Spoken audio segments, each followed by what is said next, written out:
నమస్కారం. భద్రాచలం శ్రీ సీతారామచంద్రస్వామి దేవస్థానం ఆవరణలో పోకల దమ్మక్క సేవాయాత్ర భక్తి శ్రద్ధల మధ్య అత్యంత వైభవంగా ప్రారంభమైంది. ఆదివాసీ సంప్రదాయ నృత్యాలు, సాంస్కృతిక ప్రదర్శనలు భక్తులను విశేషంగా ఆకట్టుకున్నాయి. దేవస్థానం నుంచి ప్రారంభమైన భారీ ర్యాలీ భద్రాచలం పట్టణ ప్రధాన వీధుల గుండా కొనసాగింది. జై శ్రీరామ్ నినాదాలు, భక్తుల హారతులు, డప్పు వాయిద్యాలతో ఆధ్యాత్మిక వాతావరణం నెలకొంది. ఈ కార్యక్రమంలో భద్రాచలం ఎమ్మెల్యే డాక్టర్ తెల్లం వెంకట్రావు, దేవస్థానం అధికారులు, ఆదివాసీ సంఘాల నాయకులు, ప్రజాప్రతినిధులు పాల్గొన్నారు.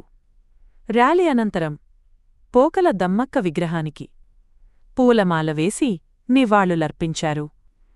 భక్తులు పెద్ద సంఖ్యలో పాల్గొని దమ్మక్క సేవలను స్మరించుకున్నారు. ఇది ఎంకే న్యూస్ 24. ధన్యవాదాలు.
సార్ అన్నా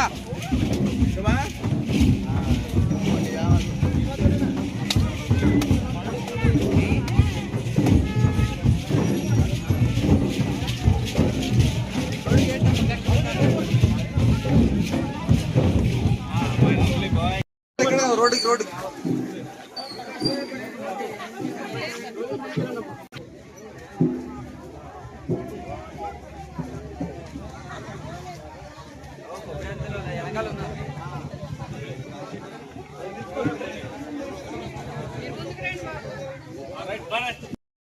శ్రీమతే రామానుజాయ నమః.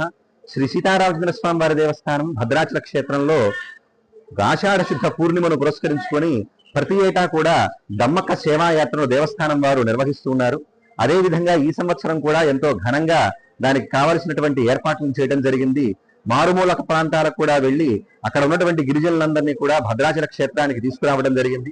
అలా వచ్చినటువంటి వారి చేత ఈనాడు ఉదయం ప్రత్యేకమైనటువంటి స్వామివారికి పూజా కార్యక్రమాలను నిర్వహించి ఆ తర్వాత దేవాలయం నుంచి ఒక శోభాయాత్రగా బయలుదేరి మనకి సబ్ కలెక్టర్ ఆఫీస్ దగ్గర ఉన్నటువంటి దమ్మక్క విగ్రహానికి పుష్పాంజలిని సమర్పించి ఆ తర్వాత శోభాయాత్రగా మళ్ళా మారుతీ సదనంలో స్వామివారి యొక్క కళ్యాణోత్సవాన్ని నిర్వహించుకోవడం జరిగింది. ఈ కార్యక్రమంలో అనేక మంది గిరిజనులు పాల్గొన్నారు. ఆ గిరిజనులు తీసుకొచ్చినటువంటి ఫలపుష్పాదులతోనే ఈనాడు స్వామివారికి ఈ కళ్యాణోత్సవాన్ని నిర్వహించడం అనేటువంటిది చాలా ప్రత్యేకత. ఇందులో అనేక మంది గిరిజనులు పాల్గొనడం ఎంతో విశేషము. అటువంటి కార్యక్రమాన్ని దేవస్థానం వారు కార్యనిర్వహణాధికారు చాలా విశేషమైనటువంటి ఏర్పాట్లన్నింటినీ కూడా చేశారు. ఏ లోటుపాటులు లేకుండా కూడా వచ్చినటువంటి వారందరికీ కూడా ప్రసాద వినియోగాలు మొదలైనటువంటి సదుపాయాలన్నింటినీ కూడా కల్పించడం జరిగింది. వచ్చినటువంటి గిరిజనులు కూడా ఎంతో ఆనందాన్ని వ్యక్తం చేస్తూ ఉన్నారు. జై శ్రీరామ్.